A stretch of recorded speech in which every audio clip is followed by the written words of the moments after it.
Hello friends, स्वागत है आप सभी का आज के इस फिर से एक नई वीडियो में। जैसा कि हम सभी जानते हो कि अभी हम लोग कक्षा 11वीं का गणित का अध्याय 6, एक मिनट यहाँ पे थोड़ा सा मिस्टेक हो चुका है, टाइपिंग मिस्टेक। अध्याय 6 जिसका नाम है रैखिक असमीकाएं, जिसे अंग्रेजी में लीनियर इनइक्वालिटी कहते हैं, उसे अभी हम लोग पढ़ रहे हैं। आगे बढ़ते हुए मैं आपको बताते चलूँ कि आज का यह वीडियो इस अध्याय का भाग 14 है। तो चलिए समय को ध्यान में रखते हुए सबसे पहले हम लोग यह जानने का प्रयास करेंगे कि आज के इस वीडियो यानी कि भाग 14 में हम लोग क्या पढ़ेंगे। यदि हम इसकी बात करें कि आज हम क्या पढ़ने वाले हैं, तो आज हम लोग एक चर राशि कि रैखिक असमीकाओं को किस प्रकार से निरूपित किया जा सकता है, इसके बारे में हम लोग डिस्कशन करने वाले हैं। यदि आप पिछला वीडियो देखकर यहाँ पर आए होंगे तो आपको याद होगा कि अब तक हम लोगों ने यह सीख लिया है कि किस प्रकार से एक असमीका को हल किया जाता है, फिर चाहे वो असमीका एक चर राशि का हो या फिर दो चर राशि का हो। यदि आप इसके जस्ट पिछला वाला वीडियो देखकर यहाँ पर आए होंगे तो आपको याद होगा कि इसके पिछले वाले वीडियो तक हम जो कॉन्सेप्ट पढ़ रहे थे इस अध्याय का, वो क्या था? वो था दो चर राशियों के रैखिक असमीकाओं का आलेखीय हल, जिसे अंग्रेजी में हम लोग क्या कहते थे? Graphical solution of linear inequalities in two variable. यानी कि अब तक हमने सीखा कि किसी भी रैखिक असमीका को किस प्रकार से हल किया जा सकता है, और हल करने का हमने अनेक विधि के बारे में भी चर्चा किया, जिसमें सारा विधि जो था वो एक चर राशि के लिए भी था और दो चर राशि के लिए भी था। लेकिन हमने जो ये विधि पढ़ा कि दो चर राशि की रैखिक असमीकाओं का आलेखीय हल, यानी आलेखीय हल का जो विधि पढ़ा, ग्राफिकल सॉल्यूशन का जो विधि पढ़ा, स्टेप पढ़ा, वो सिर्फ और सिर्फ किसके लिए था? तो वैसा रैखिक असमीकाओं के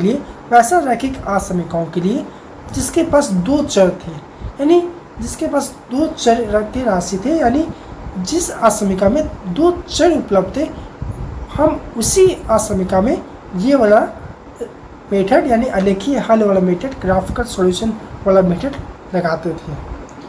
और आपको याद होगा कि जब हम ये वीडियो बना रहे थे दो चर राशियों के रैखिक असमीकाओं का आलेखीय हल, उसमें हमने आपको बताया था कि क्या जिस प्रकार से हम लोग दो चर राशि की रैखिक असमीकाओं का हल ग्राफिकली इस ग्राफ पेपर पे, इस कार्तीय तल पर हम लोग कर सकते हैं, ड्रा कर सकते हैं, हल निकाल सकते हैं। दो चर राशि की रैखिक असमीकाओं का हल हम लोग इस कार्तीय तल पर निकाल सकते हैं। तो क्या इसी प्रकार से हम लोग एक चर राशि यानी वन वेरिएबल की रैखिक असमीका को, वैसा असमीका जिसमें सिर्फ और सिर्फ एक चर उपलब्ध हो, क्या हम वैसा असमीका को इस ग्राफ पर नहीं निकाल सकते? उसके हल को इस ग्राफ पर नहीं निकाल सकते? तो दोस्तों इसका आंसर है नहीं। लेकिन ऐसा भी नहीं है कि हम लोग एक चर की राशि के रैखिक असमीकाओं को निरूपित नहीं कर सकते। इसे हम लोग निरूपित कर सकते हैं। और निरूपित किस पे कर सकते हैं? क्योंकि अभी मैंने कहा कि ग्राफ पे नहीं कर सकते, तो किस पे कर सकते हैं? तो उससे हम लोग रियल नंबर लाइन पे करते हैं, यानी संख्या रेखा पे हम लोग करते हैं। और ऐसा क्यों? तो आइए इसको समझने का हम लोग प्रयास करेंगे। देखिए, यह एक कार्तीय तल है, और कार्तीय तल पे यदि कोई भी बिंदु को दर्शाना चाहिए, ये आप कार्तीय तल नजर आ रहा है आपके स्क्रीन पर, यदि आप रैंडमली कोई भी एक बिंदु को चयन करते हो, तो यह हमें क्या बताता है? ए कॉमा बी बिंदु बताता है। यानी कि ए जो बताता है एक्स एक्सिस के बारे में, और बी बताता है हमें वाई एक्सिस के बारे में। यानी कि जब भी हम लोग कोई भी बिंदु इस कार्तीय तल पर हम लोग निकालेंगे, चयन करेंगे, तो वो हमेशा एक क्रमबद्ध युग्म के फॉर्म में रहेगा, यानी हमेशा एक ऑर्डर्ड पेयर के फॉर्म में रहेगा, जहाँ पे जो पहला एलिमेंट होगा उस ऑर्डर्ड पेयर का वो एक्स एक्सिस के कोऑर्डिनेट को बताएगा, और जो दूसरा रहेगा वो वाई एक्सिस के कोऑर्डिनेट को बताएगा। और जब हम लोग एक चर राशि के रैखिक असमीकाओं का बात करते हैं, तो वहाँ पे यदि आप फॉर एग्जांपल एक चर राशि की रैखिक असमीका कैसा होता है? इस प्रकार से होता है 2x इज ग्रेटर देन 5। इस प्रकार का रैखिक असमीका क्या कहलाता है? एक चर का रैखिक असमीका, क्योंकि यहाँ पर सिर्फ और सिर्फ एक ही चर उपलब्ध है। तो यदि अब इस प्रकार के रैखिक असमीका को यदि मैं बोलूँ कि आप हल करो, तो आप यदि इसे हल करोगे 2x इज ग्रेटर देन 5 को, तो आप क्या पाओगे कि यहाँ पे हम जब इसे हल करेंगे इस रैखिक असमीका को, तो यहाँ पे सिर्फ हमें x का मान निकलेगा। यानी कि इस रैखिक असमीका को यदि हम लोग हल करते हैं तो हमें सिर्फ और सिर्फ x का वैल्यू प्राप्त होगा, और यहाँ पे जो हमारा y का जो वैल्यू होगा वो कुछ नहीं होने वाला है। क्यों नहीं होने वाला है? क्योंकि इस असमीका में हमें सिर्फ और सिर्फ चर में क्या दिया है? x दिया है। यानी कि x का जो भी वैल्यू वो हमारा सिर्फ एक ही वैल्यू आएगा। x का जो भी वैल्यू हो वो सिर्फ एक ही आएगा, वो कभी भी क्रमबद्ध युग्म में नहीं आएगा, ऑर्डर पेयर में नहीं आएगा। और इसीलिए हम लोग यहाँ पे इस रैखिक एक चर के रैखिक असमीका को यहाँ पे कार्तीय तल पे नहीं दर्शाते हैं। क्यों? क्योंकि यहाँ पे हम लोग कार्तीय तल में उसी को दर्शाते हैं जो कि क्रमबद्ध युग्म में हो, ऑर्डर पेयर में हो।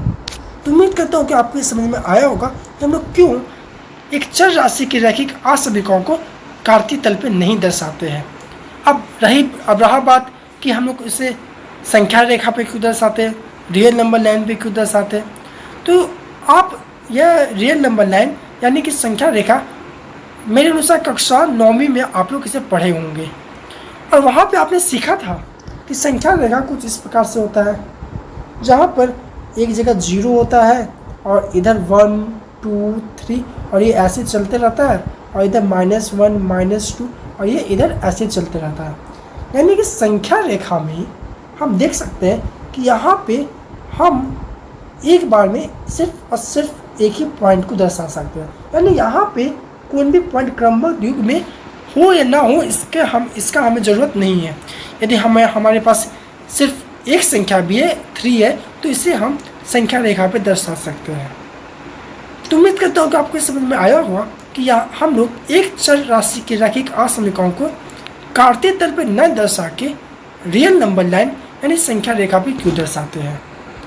तो अब चलिए हम लोग एक प्रश्न के साथ आपको यह समझाने का प्रयास करेंगे कि कैसे एक चर राशि की रैखिक असमीकाओं का हल हम लोग संख्या रेखा पे दर्शाते हैं। आपके स्क्रीन पर एक प्रश्न दिख रहा होगा जो कि 5x - 3 is greater than 3x - 5। आप सबसे पहले वीडियो को पॉज कीजिए और नॉर्मली जैसे हमने पिछली वीडियो में बहुत सारे मेथड पढ़े हैं एक रैखिक असमीकाओं को सॉल्व करने के लिए, जैसे कि प्रयास और भूल विधि, फिर एक और मेथड पढ़ा था जिसमें हम प्रयास और भूल विधि का अंत में मदद लिए थे। इन दोनों मेथड के जरिए आप इस प्रश्न का हल निकालिए, यानी x का मान निकालिए जो कि दिए गए रैखिक असमीकाओं को संतुष्ट यानी कि सेटिस्फाई करेगा। यदि आपने वीडियो पॉज किया होगा और इसका हल निकालने का प्रयास किया होगा तो आपको इसका हल मिला होगा और आपने इस नोटबुक पे नोट किया होगा। तो चलिए अब हम लोग यह समझने का प्रयास करते हैं कि यदि हम लोग देखिए किसी भी एक चर की रैखिक असमीकाओं को यदि हमें संख्या रेखा पे निरूपित करना है तो हमें सबसे पहला जो हमारा स्टेप होगा वो होगा कि दिए गए रैखिक असमीकाओं को सबसे पहले सिंपल मेथड से इसे हम लोग सॉल्व कर दें। यानी दिए गए रैखिक असमीकाओं के लिए हम लोग x का मान यानी दिए गए चर का मान हम लोग निकाल लें। तो यदि हम यहाँ पे दिए गए चर या जो कि हमारा x है उसका मान निकालते हैं तो हम क्या, अब हमने यहाँ क्या बताया कि यदि हम किसी रैखिक असमीकाओं को निरूपित करना चाहते हैं, यानी कि एक संख्या रेखा पे हम लोग निरूपित करना चाहते हैं किसी भी एक चर राशि की रैखिक असमीकाओं को, तो सबसे पहले हमें दिए गए रैखिक असमीकाओं का हल निकालना होगा, यानी दिए गए रैखिक असमीका का चर का मान निकालना होगा।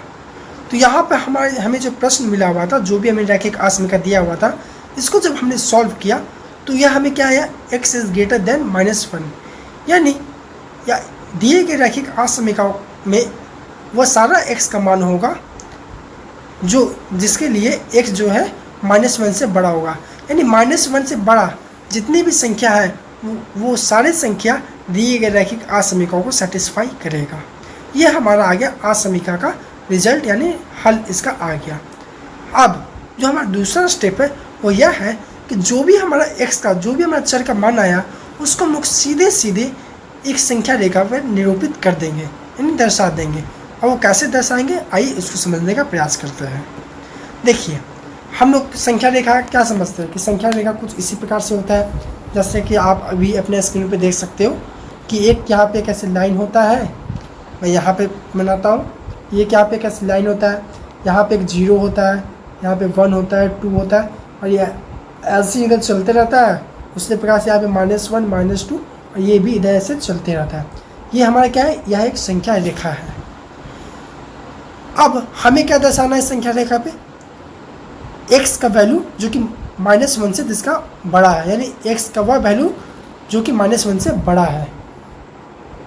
अब यहाँ पे दिए गए, यहाँ पे अब देखिए, यहाँ पे यदि हम इस संख्या रेखा पे देखिए तो -1 कहाँ पे है, यहाँ पे, और x का वैल्यू हमारा क्या था, -1 से बड़ा था। तो अब यहाँ पे इस दिए गए संख्या रेखा पे देखिए किधर, किस साइड -1 से बड़ा है। आप यदि इधर देखोगे तो इधर क्या लिखा हुआ, -2 -3 -4, चूँकि -1 से छोटा है तो इधर हम लोग नहीं देखेंगे।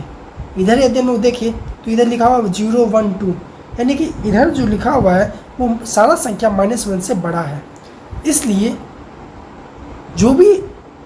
इसलिए हम कह सकते हैं कि यहाँ पे -1 की इस साइड RHS तरफ जो भी लिखा हुआ है, जो भी संख्या लिखा हुआ है, वह x का मान होगा। और हमें x का क्या मान मिला था, x इज़ ग्रेटर देन -1, यानी कि -1 तो हमारा ये रहा, और क्या कह रहा है, x is greater than, x का जो मान है वो -1 से बड़ा है। यहाँ पे अब देखिए -1 से कौन सा संख्या किधर बड़ा है, तो इस साइड बड़ा है।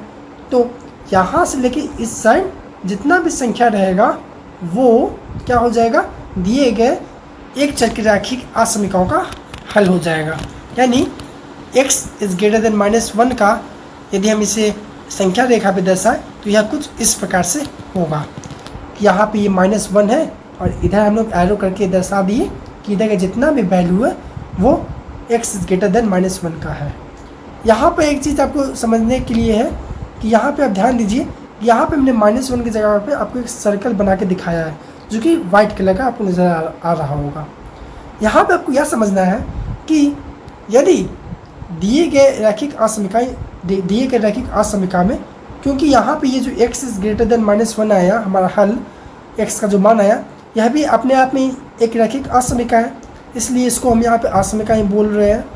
यदि दिए गए रैखिक असमीका में सिर्फ ग्रेटर देन या फिर लेस देन सिंबल यूज हुआ है, यानी सिर्फ ये दोनों सिंबल इस्तेमाल हुआ है, तो हम लोग ऐसे सर्कल का इस्तेमाल करेंगे।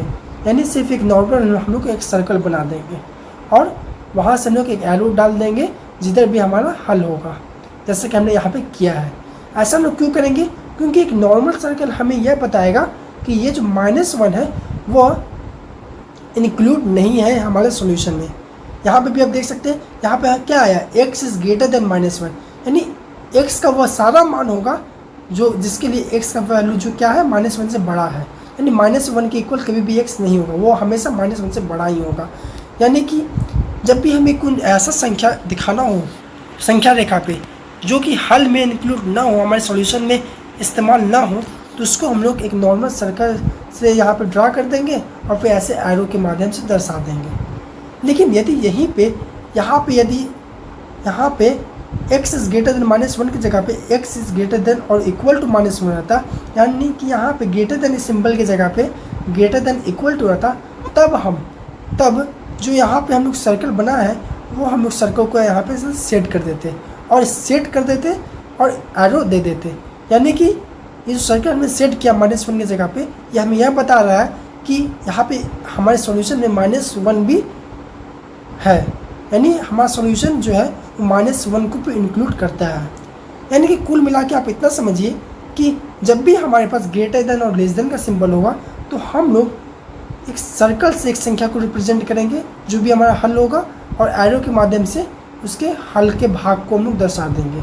लेकिन यहीं पे जहाँ पे हम लोग को दिए गए रैखिक असमीका में हमारा ग्रेटर देन और इक्वल टू या फिर लेस देन और इक्वल टू रहेगा, एंड जहाँ पे इक्वल टू का सिंबल रहेगा, ग्रेटर देन और इक्वल टू और लेस देन इक्वल टू का, वहाँ पे हम लोग एक सर्कल तो बनाएंगे ही, लेकिन इस सर्कल को थोड़ा सा कलर कर देंगे, सेट कर देंगे, और जो भी जिधर भी हल क्षेत्र होगा उधर हम लोग एरो के माध्यम से दर्शा देंगे। तो उम्मीद करता हूँ कि आपको यह समझ में आया होगा कि किस प्रकार से हम लोग एक चर राशि के रैखिक असमीकरणों को एक संख्या रेखा पे दर्शाएंगे। तो आप देख सकते हैं कि हमारा समय भी अब समाप्त होने को है। तो आज के लिए इतना ही, धन्यवाद।